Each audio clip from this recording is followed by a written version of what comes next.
Student, स्वागत है आप सभी का इस वीडियो में। तो बच्चों, इस वीडियो हम क्लास 11th के विषय गणित का, जी हाँ, बेस लाइन टेस्ट 2021 के पूरे पेपर का संपूर्ण सॉल्यूशन आपको इस वीडियो में प्रोवाइड करने वाले हैं। तो चलिए स्टूडेंट्स, आज की इस वीडियो को हम शुरू कर लेते हैं। इससे पहले यदि आप इस चैनल पर पहली बार आए हैं बच्चों, तो आप इस चैनल को सब्सक्राइब कर ले, क्योंकि आपके सभी पेपरों के सॉल्यूशन हमारे इस चैनल पर अपलोड किए जा रहे हैं।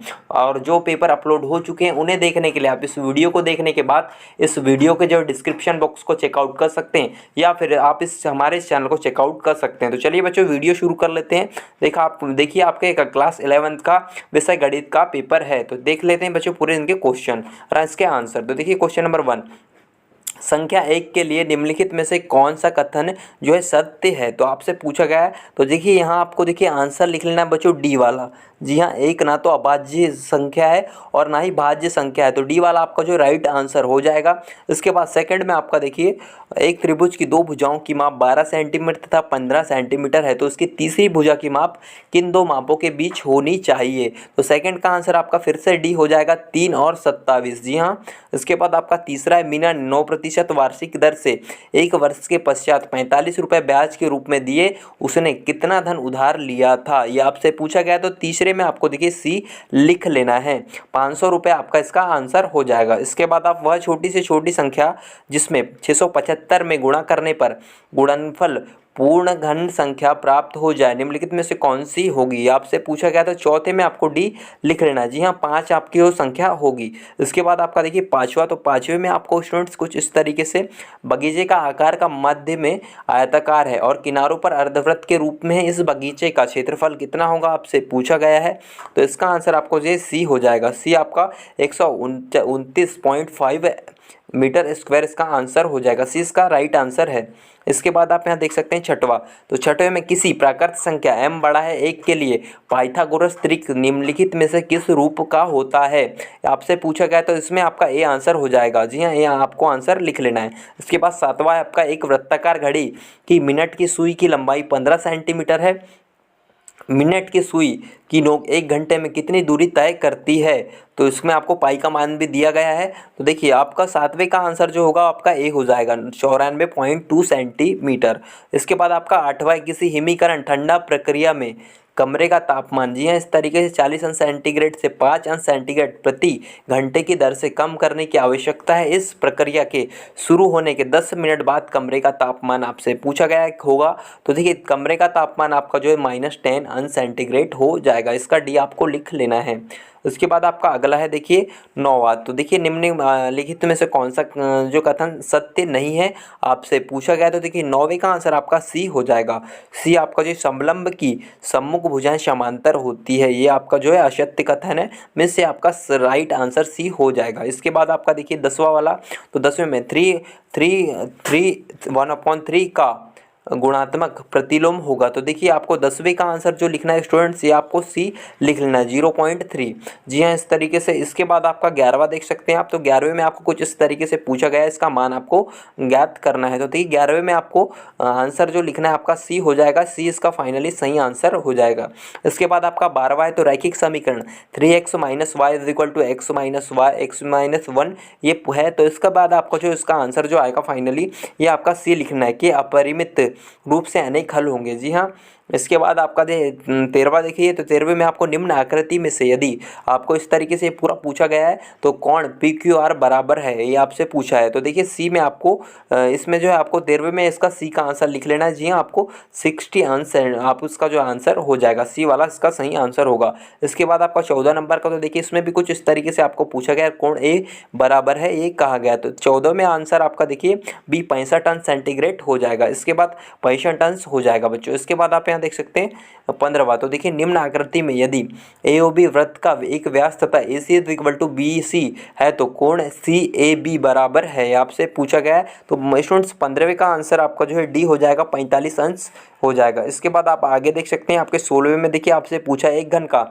कुली कुल पृष्ठीय क्षेत्रफल 96 वर्ग सेंटीमीटर, घन का आयतन है। तो घन का आयतन आपको बताना है। तो देखिए 16वें का आंसर आपका फिर से सी हो जाएगा। जी हाँ, सी हो जाएगा 64 घन सेंटीमीटर। इसके बाद आपका 17वां है। तो 17वें में आपको पूछा गया वर्ग 150 माइनस 170 का वर्ग चिन्ह है। तो वर्ग चिन्ह आपको बताना है। तो इसका जो वर्ग चिन्ह 150 हो जाएगा। इसके बाद जी हाँ, ये आपका ये राइट आंसर हो जाएगा। इसके बाद आपको 18वें में कुछ इस तरीके से कॉलम पूछा गया है। तो बच्चों 18वें का आंसर जो आपका होगा, 18वें का आंसर आपको यहाँ पर बी लिख लेना है। जी 18वें का आंसर आपको 3/5 लिख लेना है डायरेक्ट।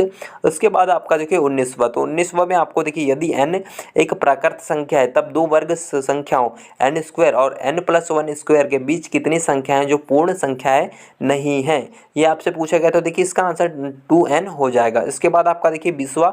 तो 20वां में देखिए आपको यदि a + b + c = 0 तो a³ + b³ + c³ बराबर है, ये आपसे पूछा गया। तो देखिए इसका आंसर स्टूडेंट्स आपका सी हो जाएगा, C3ABC। जी हाँ। इसके बाद आपका देखिए पार्ट बी स्टार्ट होता है यहाँ से, आपका पार्ट बी यहाँ से स्टार्ट होता है 21वां क्वेश्चन। तो 21वां क्वेश्चन है, देख सकते हैं यहाँ पर।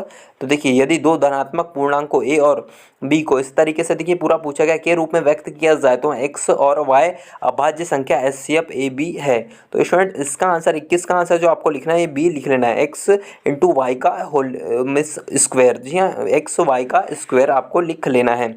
इसके बाद आपका 22वां है। तो 22वें में स्टूडेंट्स आपको लिखना है, देखिए कुछ इस तरीके से पूछा गया आपको, दशमलव प्रसार निम्नलिखित के बाद समाप्त होता है। तो 22वें का आंसर आपका जो फाइनली आएगा वो आपका बी हो जाएगा, 2 दशमलव स्थान। बी आपको इसका आंसर लिख लेना है। इसके बाद आपका अगला है 23वां। यदि द्विघात बहुपद ax² + bx + c = 0 के शून्य के बराबर हैं तो 23वें का आपको जो आंसर लिखना है वो आपका सी लिखना है। सी और एक ही चिन्ह के है इस तरीके से। इसके बाद आपका 24वां है।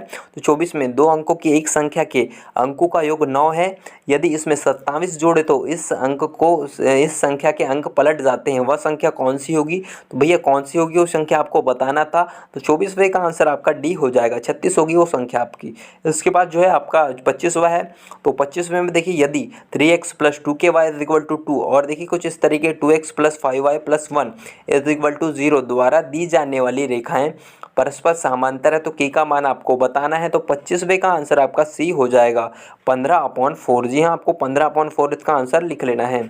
इसके बाद आपका अगला है 26वां। तो 26वें में आपको निम्नलिखित में से किस समीकरण का मूल 1 मूल 2 है? जी हाँ, तो आपको इसका आंसर देना है। तो 26वें का आंसर आपका सी हो जाएगा, 2x² - 7x + 6 = 0 आपका आंसर हो जाएगा। इसके बाद आपका 27वां है। तो समीकरण x² + 1 का होल स्क्वायर - x² = 0। तो जो इसका आंसर 27वें का आंसर जो होगा आपका वो डी हो जाएगा, डी के कोई वास्तविक मूल नहीं है, ये आपका बच्चों आंसर हो जाएगा। इसके बाद आपका अगला है 28वां।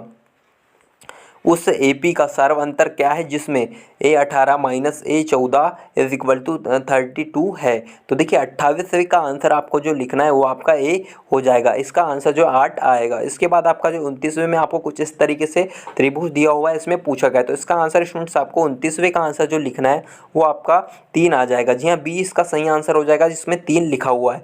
उसके बाद आप 30वां देख सकते हैं यहाँ पे।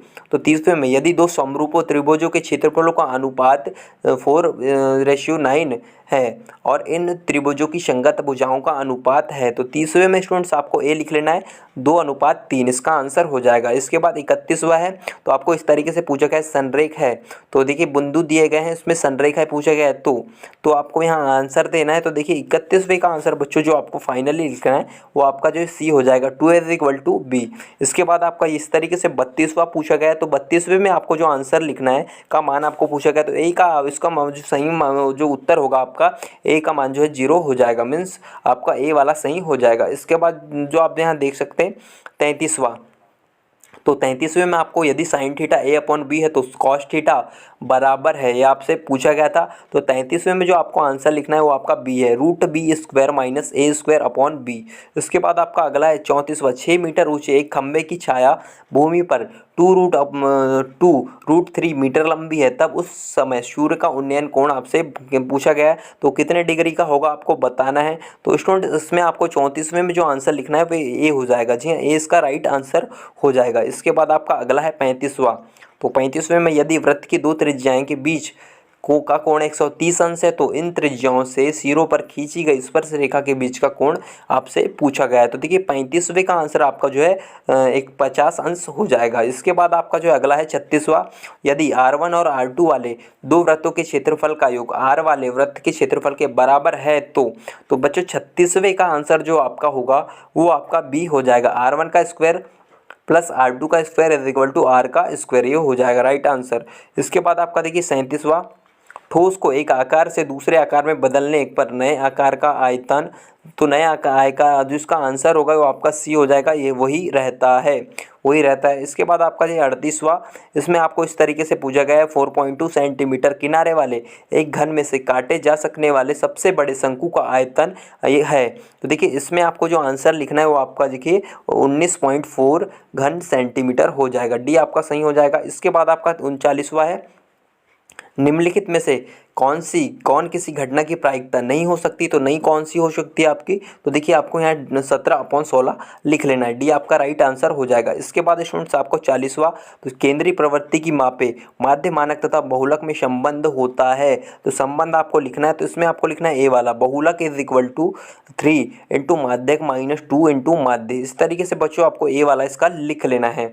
तो 40 के 40 क्वेश्चन पूरे हमने कंप्लीट कर लिए। तो उम्मीद है बच्चों ये वीडियो आपको पसंद आएगा, और वीडियो पसंद आया तो वीडियो को लाइक कीजिए, और ऐसी कौन से जो आपको पेपर का सॉल्यूशन चाहिए आप नीचे हमें कमेंट बॉक्स में कीजिए। मिलते हैं नेक्स्ट वीडियो में। इसका PDF डाउनलोड करने के लिए इस वीडियो के डिस्क्रिप्शन बॉक्स में आपको व्हाट्सएप ग्रुप का लिंक दिया हो, वहाँ जाकर आप जुड़ सकते हैं, सारे पेपर के सॉल्यूशन आप जल्दी से जल्दी प्राप्त कर सकते हैं। तो मिलते हैं बच्चों नेक्स्ट वीडियो में नेक्स्ट सॉल्यूशन के साथ, जब तक टेक केयर, जय हिंद, बाय बाय।